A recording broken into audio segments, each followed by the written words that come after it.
of the video on banking law. Now, Diwan Saab, Yes, sir. these banking laws, what is the basic purpose? Are they these regulations? When I say banking laws, then the different regulations, circulars, are they meant to protect the banks or their customers? You see, banks are custodian of public money. If we talk about banking law, especially Banking Regulation Act, or the role of Reserve Bank of India under Section 1934, the role of Reserve Bank of India is that the interest of depositor is protected. Even if we talk about lending, if we talk about the various laws which are framed for the benefit of banks, but benefit of banks is there only when the party is defaulting. Otherwise, banks and all the borrowers, we are partner. If the borrower is making contribution of 25%, banks are lending 75%. We are interested in their growth. We are not interested that they should die down. So all the laws, whether under regulatory law or otherwise other laws which are there for the day-to-day function of the customer entity, working of banks, they are all equally important from angle of customer as well as on the angle of banker. So no law is against any customer. All the law is basically for the protection of depositor, and all the law, there are Lender Liability Act which is passed by the government. That act is in favor of the borrower also, so that the banks are treating their borrower fairly and in a transparent manner, so that they are not hoodwinked. And as such, we cannot say that the laws are totally in favor of banks. Yes, there was a one law also earlier, the Sikh Industrial Company Act 1985, which has been repealed right now. That act, that law was quietly in favor of the borrower only, because once any unit which has its equity has eroded to such an extent that it becomes a sick unit, then the banks were under obligation to find a rehabilitation and nursing program for it. And bank could not take any action. So the laws are balancing the interest of both the parties, customer as. Amarjit ji, you are an advocate and you have studied law. I would like to know your opinion that for the 3 years degree or the 5 years degree, at what stage should the students be exposed to the banking law?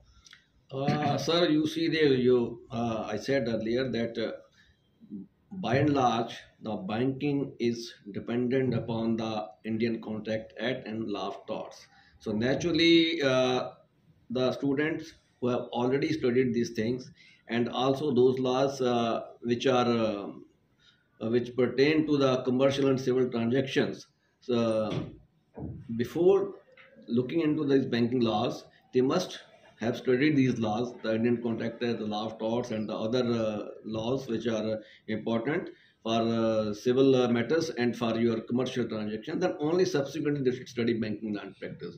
So perhaps in my opinion, if it's a 3-year degree course, then maybe in the 5th semester or in the 4th semester or even in the 6th semester they can study banking law and practice. Okay. And in case of integrated course, I think after 3rd year they can study banking law and practice. Thank you. Now the question linked to that is faculty.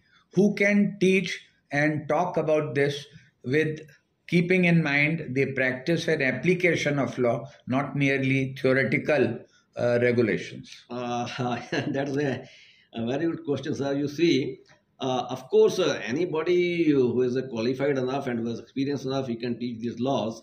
But to my mind, people who have banking experience, because you see that theory, maybe theory is always there, but practical things are sometimes we have to deviate from certain systems also. So maybe theoretically, practically, who have spent a lot of years in the banking, they may be a better person. But if a person who has been a banker for say 20-25 years and subsequently is a practicing advocate, perhaps he will be able to deliver the things in a better manner. Yes.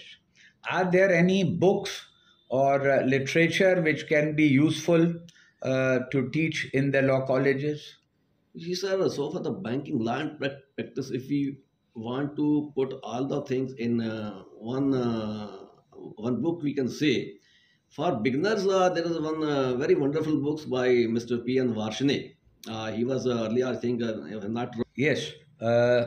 Majid ji, you were on Mr. P.S. Varshne's book. Yes, yes, yes. So you mentioned that this book can be useful to understand the regulatory nature of law which is there to regulate banking. Is it correct? Yes, sir. You see, everything on the banking has been discussed in this book. This book is in two volumes. One volume, first volume pertains to overall your deposit section and the type of facilities, type of borrowers, and the second book pertains to advances section on advances. But if anybody want to have an extensive study of the banking law and practice, because as Ali said, there is no separate act on banking, but there are a number of laws on banking. And there is one book by Mr. M.L. Tannen. That is the best book.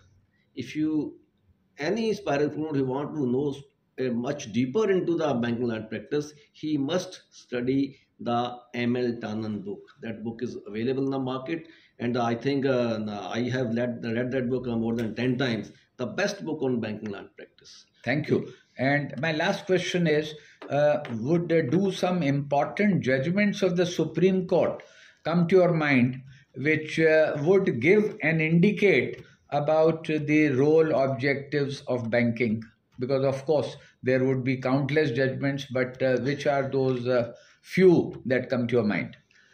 No, sir, there are numerous judgments and landmark judgment by Apex Court on banking. You see, in the recent judgment by Supreme Court, in one of the cases, the Supreme Court has said that the bankers are not trustee. Bankers, the relationship or banks with the customer is that of debtor and creditor. If the customer has deposited the amount, the bank is debtor and the customer is creditor. And the other way around, if the bank has lent the money, then bank is creditor and the party is debtor. So if there is a depositor, then banks are under obligation. That is super obligation of banks to pay the deposit on demand. You see, no deposit in bank is payable then otherwise than on demand. Then the Supreme Court has upheld the validity of US SAFAESI Act in Mardia chemical case, and then in the Transcode India versus Union of India, Supreme Court has held that banks can take both the actions, SAFAESI action and go to DRT simultaneously. Then one recent judgment, the Supreme Court has upheld the direction of Chief Information Commissioner that the Reserve Bank of India will have to share the information with the applicant who has made application on RT Act. They cannot withhold the information on the ground that there is fiduciary relationship of RBI with the banks. So these are a few judgments. There are a number of other judgments also where the Supreme Court has discussed the banking law and practice. Thank you very much, Mr. A.J. Dewan. Your presentation has been very useful, and the future teachers and faculty who are assigned to teach banking law, they would greatly benefit from this presentation. Thank you. Thank you, sir.